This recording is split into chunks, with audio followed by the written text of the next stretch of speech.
Hello everyone, and welcome back to another incredible story of justice served cold. Whether you're a long-time subscriber or discovering us for the first time, you're in for a treat today. We've got a story that will have you laughing, cheering, and maybe even taking notes. So settle in as we dive into a tale of legal brilliance and the most thorough house cleaning you've ever heard of. The day I caught my husband Mark cheating wasn't dramatic like in the movies. There were no passionate confrontations or thrown objects. I simply came home early from my book club meeting because Linda had cancelled last minute, walked into our kitchen, and found him with our neighbor Jennifer pressed against granite countertops that I had specifically chosen and paid for 3 years ago. They froze like deer in headlights. Mark's face went through about 17 different shades of red while Jennifer scrambled to fix her clothes. The funniest part? Mark actually tried to explain it away. "Honey, this isn't what it looks like. Jennifer was just helping me with something." "Yeah," I said calmly, setting my purse down on the kitchen island that I had also purchased. "I can see exactly what she was helping you with." What Mark didn't know was that I had always been the detail-oriented one in our marriage. While he coasted through life assuming everything just magically appeared, I kept receipts. I kept records. I kept everything organized in a way that would make an accountant weep with joy. You see, when we got married 5 years ago, I was the one with the stable job, the savings account, and the good credit score. Mark was charming and funny, but he was also broke. So naturally, I furnished our entire house. Every stick of furniture, every appliance, every decorative item, every fixture. I paid for it all and kept every single receipt in a beautiful filing system that Mark used to tease me about. "Why do you keep all this paperwork?" he'd laugh. "It's just stuff." Well, Mark was about to learn that stuff has ownership and ownership has consequences. The next morning, I called my lawyer. "Sarah," I said, "I need to discuss my options for divorce and I have some very specific questions about property division." Sarah had been my friend since college and she knew exactly how thorough I could be. "What are you thinking, Emma?" "I'm thinking that everything I bought and paid for should come back to me." "Everything? How much are we talking about here?" I opened my laptop and pulled up the spreadsheet I'd been maintaining. According to my records, approximately $47,000 in furniture, appliances, home improvements, and decorative items. All purchased with my money, all with receipts and credit card statements to prove it. Sarah was quiet for a moment. "Emma, legally speaking, if you can prove individual ownership of items purchased before or during the marriage with your separate funds, those items remain your separate property. But are you sure you want to go this route?" "Sarah," I said, "I want to go this route so hard that I'm already mentally packing." The beauty of my plan was its complete legality. I wasn't trying to screw Mark over unfairly. I was simply taking back what was legally and rightfully mine. Every item I had purchased I could prove with documentation. Every receipt was organized by date and category. Every credit card statement showed my name as the account holder. Mark, meanwhile, had decided to play hardball. He filed for divorce first, thinking he could somehow claim half of everything. His lawyer must have been expensive because he strutted around for the next week like he'd already won something. "You can't take the furniture," he announced one evening. "This is my house too." "Actually," I replied, continuing to sort through my perfectly organized files, "you should probably check with your lawyer about that." The first mediation session was magical. Mark walked in cocky, his lawyer beside him carrying what I assumed was their strategy. They had clearly prepared for a traditional divorce where everything gets split 50-50. Sarah and I walked in with 3 binders of documentation. "Your Honor," Sarah began, "my client would like to request the return of her separate property, which was purchased entirely with her individual funds both before and during the marriage." She opened the first binder. Exhibit A, all furniture in the living room, purchased by Ms. Emma Thompson on various dates between 2019 and 2024. Total value, $12,400. Mark's lawyer started shuffling through papers frantically. Exhibit B, all kitchen appliances, purchased by Ms. Thompson between 2019 and 2024. Total value, $8,600. I watched Mark's face slowly drain of color. Exhibit C, all bedroom furniture, linens, and decor. Purchased entirely by Ms. Thompson.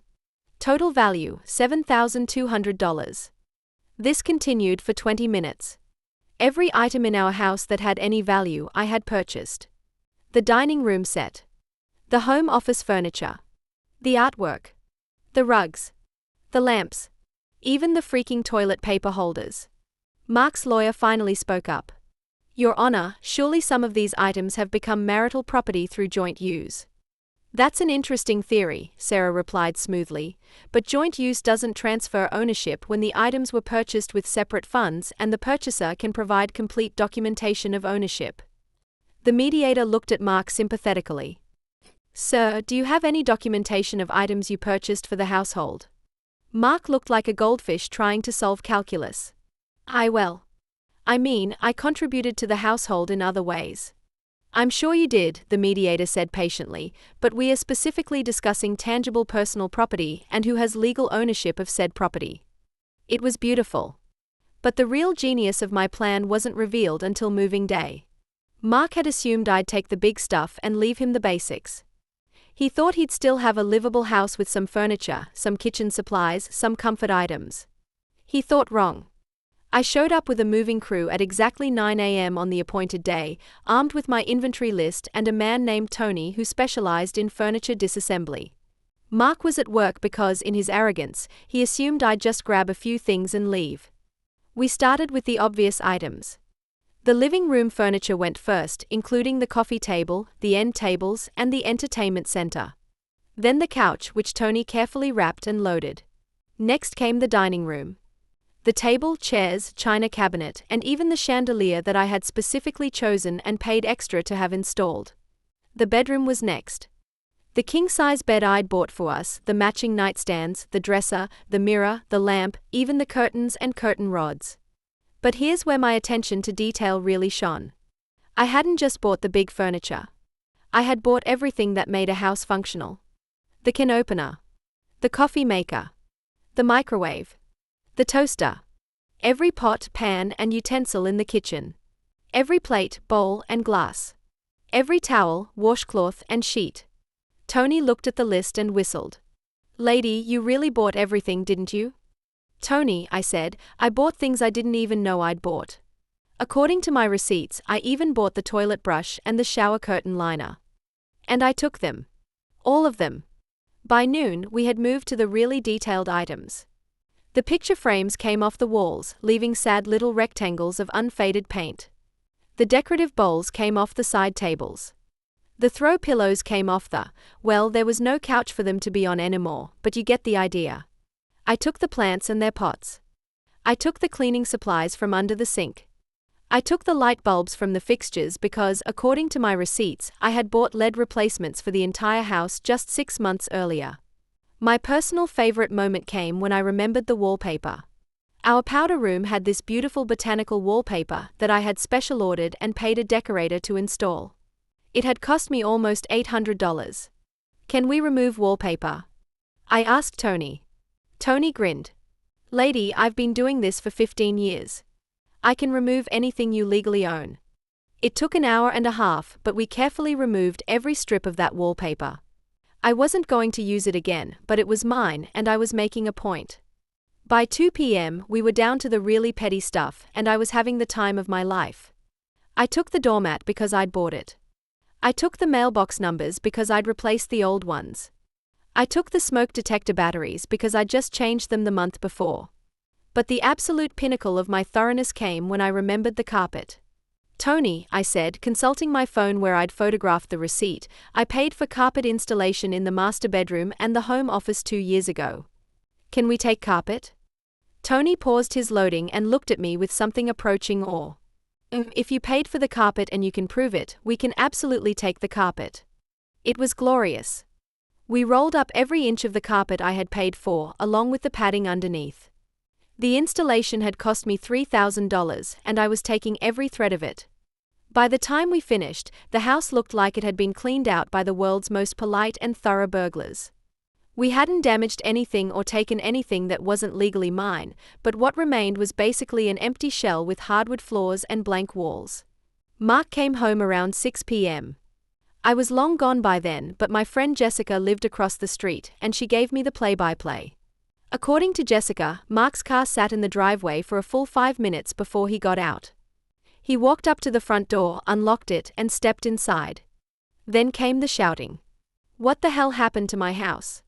Jessica said she could hear him from across the street with her windows closed. He called me immediately. I let it go to voicemail. Then he called again. And again. By the 8th call, I finally answered. Hey Mark, how's the house? Emma, what did you do? There's nothing here. There's literally nothing here. That's weird, I said innocently. I just took my things. Your things? You took the freaking toilet paper. I bought that toilet paper, Mark. It's the good kind, 24 rolls for $15 at Costco. I have the receipt. There was sputtering on the other end of the line. You can't take toilet paper. That's insane. Actually, I can take anything I purchased with my money, which according to my records and my lawyer, was pretty much everything that made our house livable. What am I supposed to sleep on? I don't know, Mark. What did you sleep on before you met me? This is ridiculous. You can't leave me with nothing. Mark, I said, getting serious for a moment, I didn't leave you with nothing. I left you with exactly what you brought to our marriage. A house with good bones and infinite possibilities. You just need to furnish it yourself this time. The best part?